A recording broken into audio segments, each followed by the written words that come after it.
jobs, expanding the tax base, improving our foreign exchange balance, and promoting inclusive growth through interventions in 5 core sectors of agriculture, MSMEs, development, housing and settlement, universal health coverage, and digital superhighway and creative economy.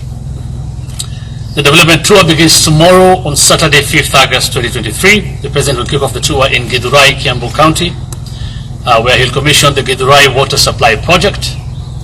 The project will supply about 35,000 cubic meters of water per day to serve over 500,000 residents of Ruiru, Githurai, Mwihoko, and Kahawa, and to provide water connections to about 8,400 people. Also on Saturday, President Ruto will commission the redevelopment of Githurai Market. This comes just 3 days after the State Department of Housing and Urban Development, as you all witnessed, advertised for the construction of 72 markets across the country. The President promised to build a total of 400 markets over the next 3 years to fulfill his commitment to Mama Mboga and dignify their hustles by providing them with modern markets across the country. Later on Saturday, the head of state will commission the Kagio Water Supply Project in Kagio Town, Kirinyaga County. He will also commission the upgrade of the 42.5 kilometer Marua kwa Wambui Road, a critical infrastructure, of course, that will ease the movement of goods and services and spur development in Madira, Nyeri County. Throughout the day, the President will engage, as he always does, with the residents in those localities, concluding with a Meet the People tour in Karatina Town in Nyeri County. On Sunday, 6th August, the President will host an interdenominational prayer service at the Sagana State Lodge, and later in the afternoon, he will chair a meeting with the leadership of the region. On Monday morning, the head of state will officially launch the upgrading to bitumen standards and maintenance of the 45-kilometer Ichamara-Kariti Road in Mukurweini, Nyeri County. Also on Monday in Tetu Sub-County, President Ruto will commission the Kaigonji Water Project and thereafter commission the Othaya Water Project, which will benefit 60,000 people with 216 new sewer connections.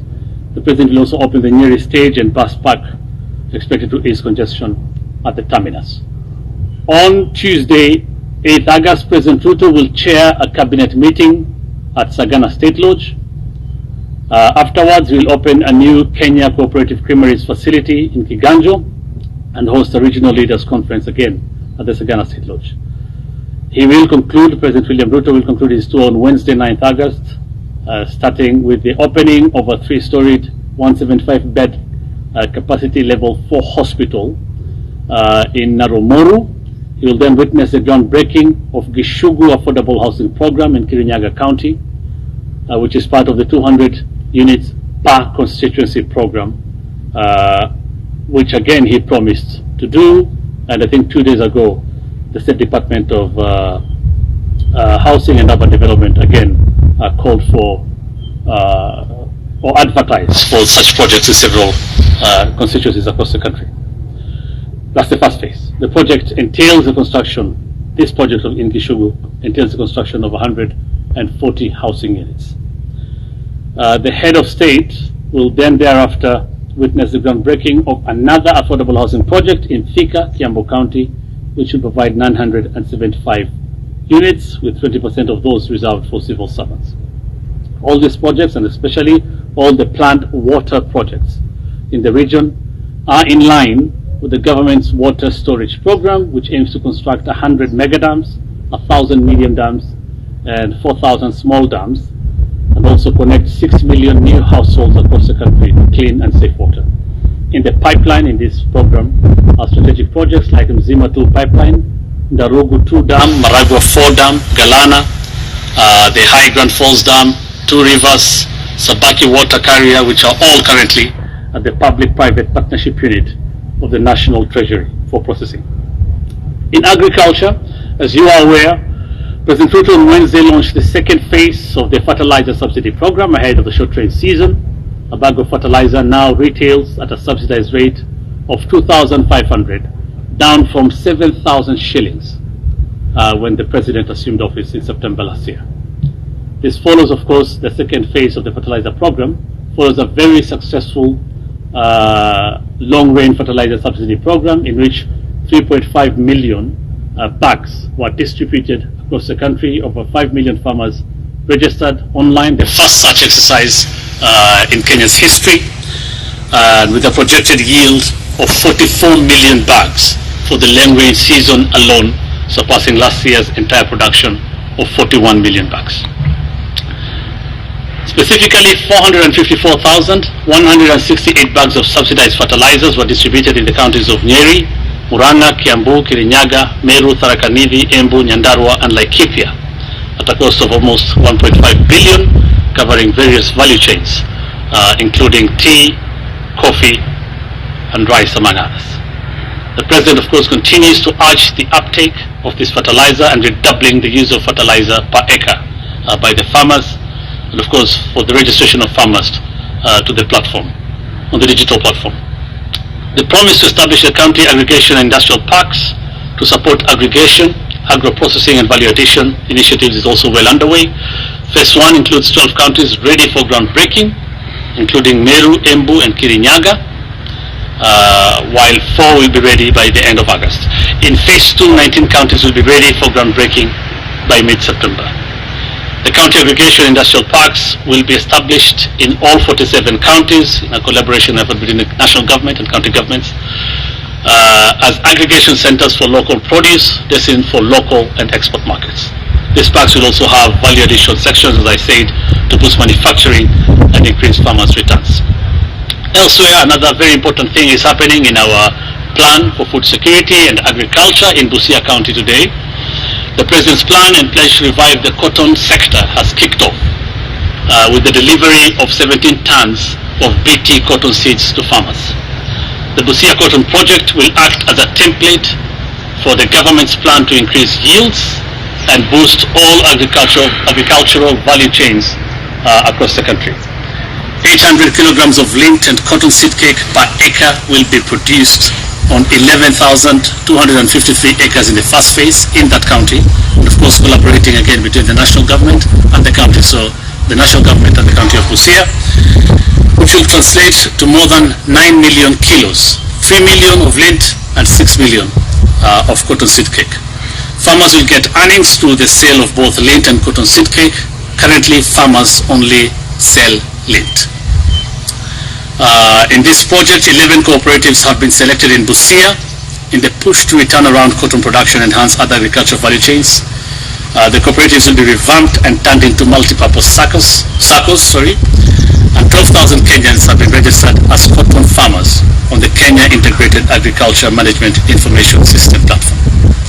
As I said, it's important to say all this because the Busia Cotton Project will act as a template for the government's plan to increase yields and boost all agricultural value chains across the country, including dairy, tea, rice, edible oils, and leather, among others. Thank you so much. Asanteni sana. I'll take, I think, 2 or 3 questions.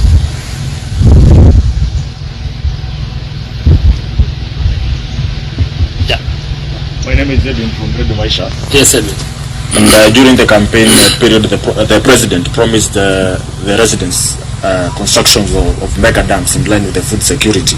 Maybe during this tour, should the residents expect any pronouncements? And also, there have been an outcry from the macadamia farmers for the lack of market. Are there any interventions that the president maybe will announce on international market? Thank you. Okay, thank you. Yeah.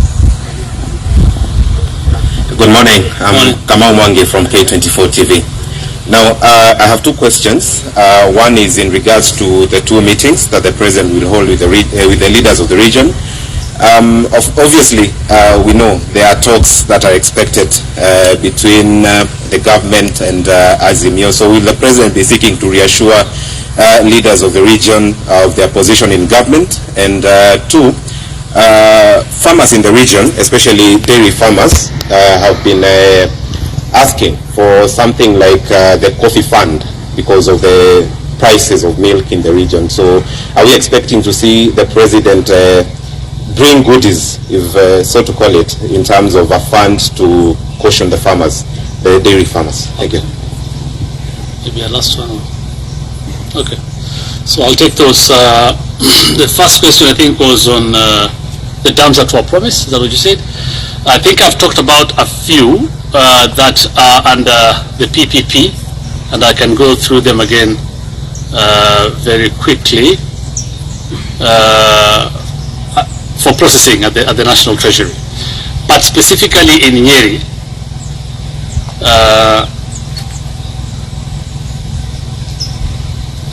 so we have the Tommorrows water project. I think that's one that you some of the ones that were promised here, isn't it, by the president?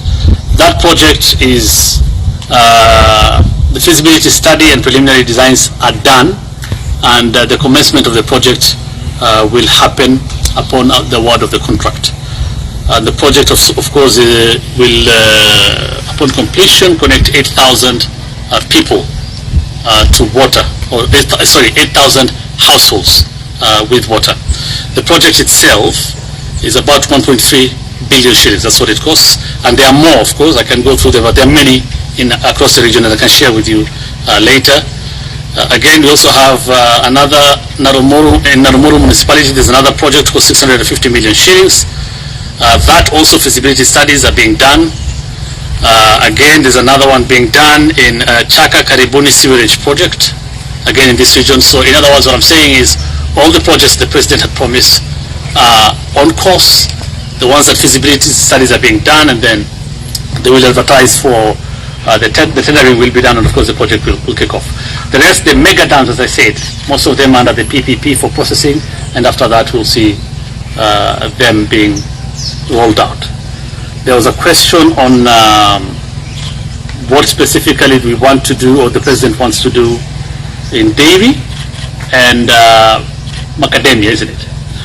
So first, let me start with dairy. There were some promises that the president made in the manifesto.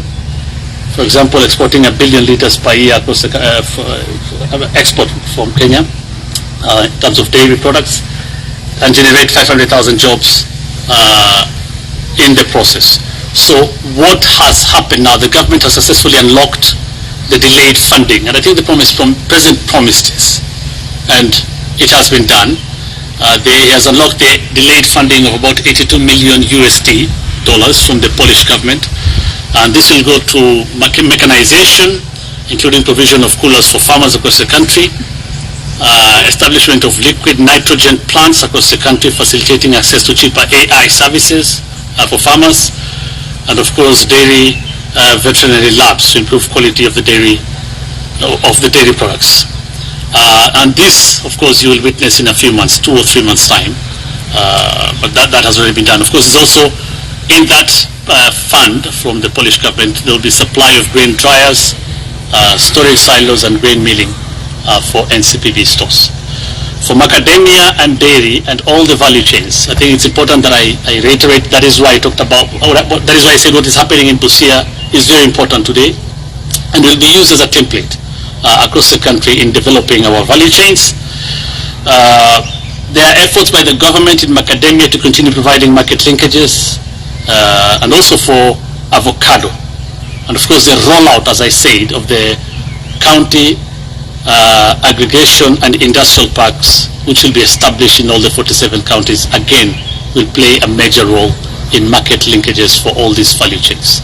Value addition, aggregation, value addition, and ultimately market linkages for the produce, and of course ultimately increase farmer returns.